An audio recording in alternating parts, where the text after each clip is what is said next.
Fala nação, beleza? Meu nome é Fábio Saúza, eu sou uma pessoa com deficiência visual, daí os óculos escuros, e este é o nosso canal Flacegueta, meu irmão. A parada aqui é a seguinte: deixou chegar, já era. Bom galera, a 14ª rodada do Campeonato Brasileiro chegou ao fim. Botafogo inexplicavelmente venceu a sua partida contra o Grêmio. Botafogo, temos que reconhecer que está fazendo um belíssimo campeonato até agora. No entanto, nosso querido Mengão também. Finalmente nos recuperamos dentro desta competição. Arrancamos um pontinho lá contra o Palmeiras, como disse no vídeo anterior, foi um pontinho com gosto de derrota, já que fomos garfados à torta e à direita pela arbitragem. Mas enfim, agora a parada é daqui para a frente. O Flamengo, por conta do empate, assumiu a vice-liderança com os mesmos 26 pontos do Grêmio, porém a 10 do Botafogo. Galera, parece muita coisa? Sim, pode ser considerado uma vantagem bem larga a dos alvinegros comparada com a gente, mas já vivemos cenário bem pior e já tivemos êxito diante deste cenário que eu acabei de falar, que é o seguinte: olha só, o Flamengo em 2009, aquele ano onde fomos hexacampeões brasileiros, em 2009 o Flamengo tinha 27 pontos na rodada 21. Hoje temos 26 na rodada 14 e naquela ocasião o líder era o Palmeiras com 40 pontos. Hoje o líder é o Botafogo com 36. Então olha só, em 2009, na rodada 21, tínhamos 27 pontos, Palmeiras era o líder com 40, 13 pontos à frente, estávamos na 14ª colocação. E agora, na rodada 14, temos 26, Botafogo é líder com 36, 10 pontos à frente, 3 a menos que o Palmeiras naquele momento lá, e temos basicamente 7 rodadas a menos comparado com o panorama de 2009. Então, baseado nessas informações aí, o campeonato está mais do que aberto.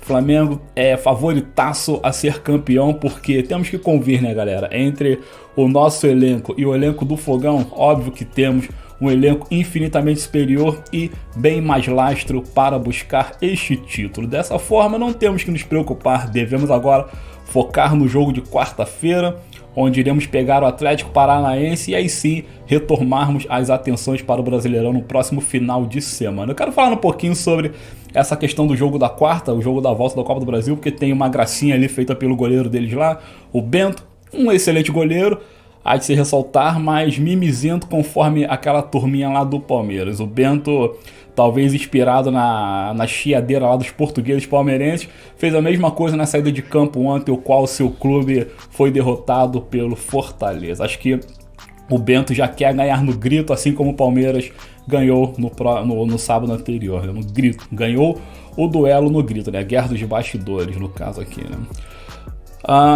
Quero falar um pouco também sobre essa questão do Bruno Henrique, questão de mercado, Vidal, Pedro, enfim, várias coisas acontecendo nesta segunda-feira. A gente acha que por conta de ser segunda e o Flamengo tem vindo de uma folga aí, onde o elenco recebeu folga, né, por conta do jogo no sábado, e o dia de hoje seria um pouco meio esfriado, mas não galera, a parada tá pegando fogo, várias coisas acontecendo, enfim, eu quero fazer um panorama geral aqui de forma um tanto breve. Mas antes, vou pedir obviamente que vocês se inscrevessem aqui no canal, que ativassem o sininho, né, para que não possam mais perder as notificações dos próximos conteúdos.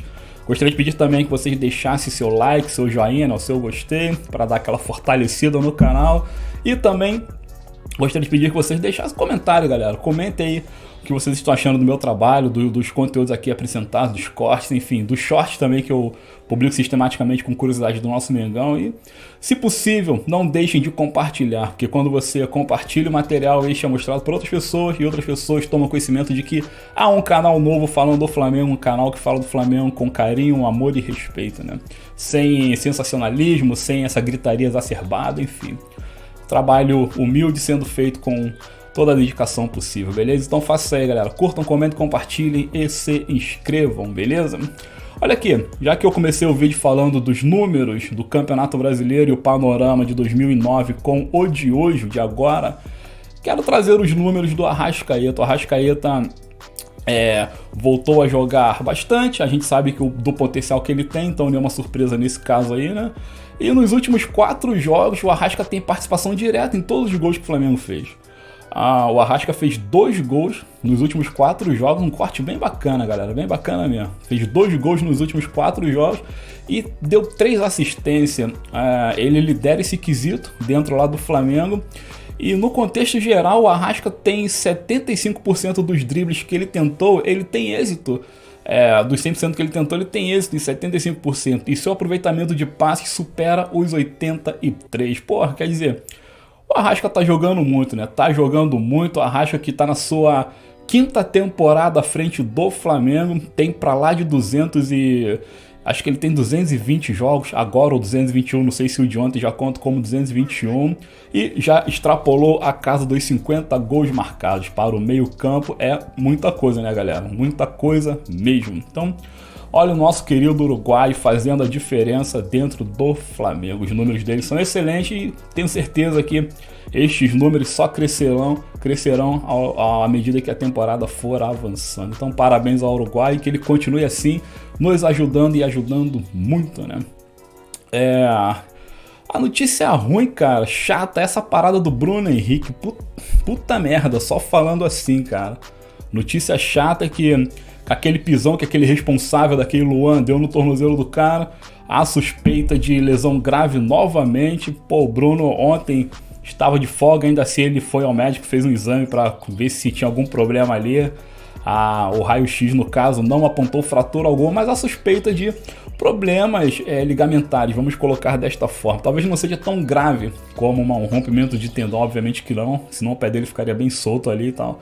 Mas, sei lá, o mínimo de lesão já preocupa e muito no caso do Bruno, né? Então, parece que ele vai fazer alguns exames ainda hoje. O Flamengo vai fazer uns exames nele para ver qual o nível da lesão, se ele vai ter ou não condição de jogo na próxima quarta-feira. Infelizmente, eu já começo a acreditar que não. E é uma pena que ele tomou o pisão, nada aconteceu no jogo, o juiz ignorou, como ignorou várias falhas que aconteceram ali, enfim. E o prejudicado é o Bruno Henrique e, por consequência, toda a nação rubro-negra. Vamos ficar na torcida para que ele não tenha nada de grave, que seja apenas uma luxação, um ferimento simples, né? Ferimentos leves, como costumo brincar por aqui, que ele tenha condições de jogo contra o Atlético Paranaense. Parada lá vai ser brabo, vai ser difícil por causa daquele tapete escroto lá, campo sintético. Campo sintético, qual o Zico, no seu programa de ontem, resenha com o Galinho, desceu o pau, desceu a lenha, desceu a crítica e com toda a razão. O Zico falou que grama sintética não é o ideal para se praticar futebol em alto rendimento, né? A grama sintética é muito bom para centro de treinamento, para jogar futebol de 7, para escolinhas de futebol, né? Porque é um custo mais barato, enfim, mas no profissional tem que ser grama natural, porque na sintética o campo fica mais duro, aumenta o risco de lesões nos atletas, enfim, o jogo corre de uma outra maneira, de forma que não seja natural. Então o Zico fez essa observação, essa crítica, e tem toda a razão, cara. Ele não detonou ali a Arena da Baixada e tampouco a Arena Sandy Júnior do Palmeiras, mas ele falou o seu pensamento, e obviamente que o Galinho, por ser um dos maiores jogadores do planeta, tem toda a razão, né? Então espero que os clubes que estejam almejando a possibilidade de colocar sintético no seu estádio, no seu campo, que repensem esse conceito, né? Grama sintética não dá, não tem como. Gaste um pouquinho mais, mas faça uma coisa decente, né? Grama natural, pelo amor de Deus, né? Questão do mercado da bola. Saiu a notícia ainda há pouco de que o Vidal poderia estar dando adeus ao clube ainda nos próximos meses, talvez agora em agosto até, quem sabe até em setembro no máximo. O contrato dele termina no final do ano, mas seu empresário já está procurando outras saídas, e ele pode sair até antes que a gente possa imaginar. Eu vou te falar uma parada, eu quero mais que o Vidal nem pise mais no ninho do urubu, cara, sinceramente. Fez aquele oboba toda nas redes sociais, batia foto com a blusa do Flamengo, fazia um monte de palhaçada e tudo mais. Veio pro Flamengo na condição de um ex-jogador, não joga nada. Tem uma raça? Tá, tem uma certa raça quando quer, mas no geral não faz diferença alguma, sabe? Um jogador caro, e eu acho que ele veio para ser amigo do Rafinha, mas quando ele chegou, o Rafinha já tinha metido o pé, né? Então talvez ele tenha se sentido um pouco meio que, sei lá, não sei, abandonado talvez, né? Enfim, o fato é que Vidal não serve pro Flamengo, cara, não serve. O Flamengo não tem que gastar dinheiro com jogadores como ele, e se ele for embora agora meio do ano que vai, o Flamengo deixa de pagar seu salário e alivia os seus cofres. Ponto final. Seu empresário achou que ia vir uma proposta lá do Inter Miami, né, para jogar do lado do Messi, agora não veio. Achou que viria uma proposta do Boca, também não veio. Quer dizer, nem todos querem o Vidal assim como o Vidal pensa que todos o querem, né? É isso mesmo, o jogador envelhece, perde seu interesse e a história é essa aí, ponto final, né? A questão do Pedro é que saiu novamente uma pressão do Jorge Jesus. Bom, isso aí pra mim tá com cheiro de especulação. O Jorge Jesus não tem tanto fetiche assim pelo Pedro não, porque, enfim, eu acho que o fetiche do Jesus é mais pelo Gabigol, Bruno Henrique, aquela dupla infernal, mas no caso do Pedro não sei. Pra mim isso tem cheiro de especulação, de desestabilização, já que na quarta-feira teremos aquela decisão, né? Sempre assim, galera, é sempre assim. Jogo de decisão, 2, 3 dias anteriores, pipocam notícia de venda de jogador importante, de contratação, de crise, de briga, de etc e tal. Sempre assim. E pra confirmar a regra, Jorge Jesus querendo Pedro. Porra, mentira, mentira. Pra mim isso é fake news da braba. O Gabi talvez retorne, é bem provável que ainda não, então o nosso atacante será o Pedro novamente. Pedro que embora tenha feito gol no jogo da ida, não jogou bem, e agora tu imagina sendo bombardeado com essas especulações, né? É complicado, cara. Então não acreditem, porque sinceramente o Pedro não vai para o futebol árabe, não agora pelo menos, né? Para fechar o vídeo, vou falar agora do Bento, goleiro do Atlético Paranaense. Eles mudaram o nome, mudaram a sua razão, mudaram o seu escudo, mas para mim continuará sendo Atlético Paranaense e ponto final. Então, sim, Atlético perdeu pro Fortaleza e o Bento veio chorando na entrevista à beira do campo, né? Ele falou que já fomos prejudicados por causa da logística desta rodada. Flamengo jogou no sábado, jogou em São Paulo, uma viagem bem mais curta, bem mais sossegada, e nós jogamos no domingo e jogamos em Fortaleza, uma viagem do extremo sul ao extremo norte. Porra, cara, é o seguinte, primeiro, quem tem bola de cristal para prever que Flamengo e Atlético estariam se enfrentando nas quartas de finais da Copa do Brasil? Calhou de estarem por conta do sorteio, e a tabela do Brasileirão já foi divulgada com meses de antecedência. Então esse choro do Bento, vou repetir o que falei no início do vídeo, tem cara de pressão baseado no que o Palmeiras fez, então ele já quer fazer a mesma coisa para que a cabeça da arbitragem já venha ali um pouquinho voltada para o lado deles, para assim facilitar a sua classificação à semifinal, coisa que sinceramente não vai acontecer, Beto, não vai acontecer, porque o Flamengo tem muito mais time,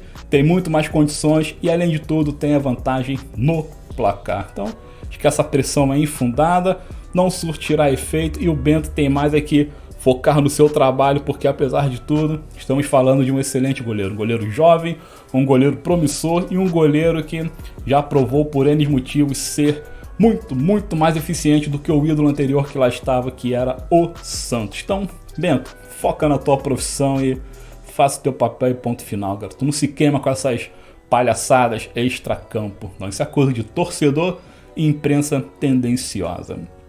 Beleza, galera? Vou me despedindo agora. Desejo a todos um excelente início de semana. Vamos focar nas notícias do nosso Mengão, vamos focar nos nossos atletas, vamos fazer aquela corrente positiva, porque quarta-feira o bicho vai pegar.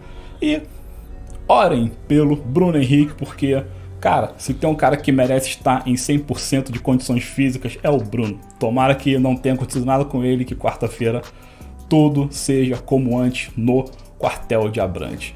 Venceremos o Atlético lá e partiremos para a semifinal. Com relação ao Brasileirão, semana que vem, final de semana que vem, estaremos novamente nessa parada. Muito obrigado, se inscrevam, curtam, comentem, compartilhem, deixem seu like, enfim, façam todo esse papelzinho protocolar e, acima de tudo, sejam felizes e fiquem com Deus. Muito obrigado, galera, valeu!